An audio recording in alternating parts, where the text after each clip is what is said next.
Hello everybody, I'm Jackie K. Cooper, and my entertainment rundown for today is a review of the film The Woman in the Window. Now, several years ago, I read the book The Woman in the Window by an author, A.J. Finn. I think that was his name, yes. And I was really impressed. It was a suspenseful book. Boy, it held my interest all the way through. It had the right number of twists and turns.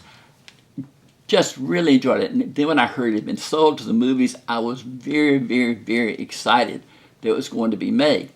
And they've made the movie. It stars Amy Adams as the woman in the window. She's a woman who, she has been a psychiatrist or psychologist, and she's was married and had a daughter, but now she lives alone in the house, and she has a fear of the outside. She will not go outside of her house. She has panic attacks when she tries to do so. But then an incident occurs across from her when she happens to be glancing out the window that causes her to think that there are crimes being committed across the street. And of course, in true fashion of this type of story, she calls the police and they don't believe her.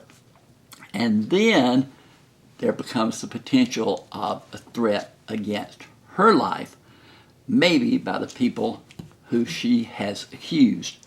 This movie has a bang-up cast: Amy Adams, Julianne Moore, Gary Oldman, Wyatt Hudson, Jennifer Jason Leigh, Anthony Mackie, and Brian Tyree Henry. I mean, all of those are top-notch actors, but each one does a good job, but the total element together, it just never fits. I don't know what the element is that is lacking. It has the same basic plot that the book had, but the twists don't seem as certain. The things that occur don't seem as surprising. I don't know. It just had a muted tone to it.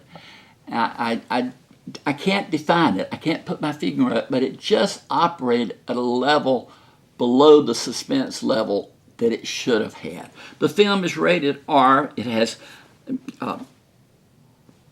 profanity and violence in it, so it's not for lack of that that causes it. The house is one of these houses. It's 3 stories. Stairs going up that creak. All of the things that should be there.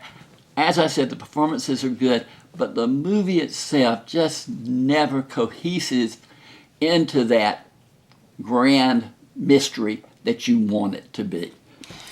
So I scored it 5 out of 10. That's average. Sorry about that. I thought it would be better. I wanted it to be better. It's good, but it's not great.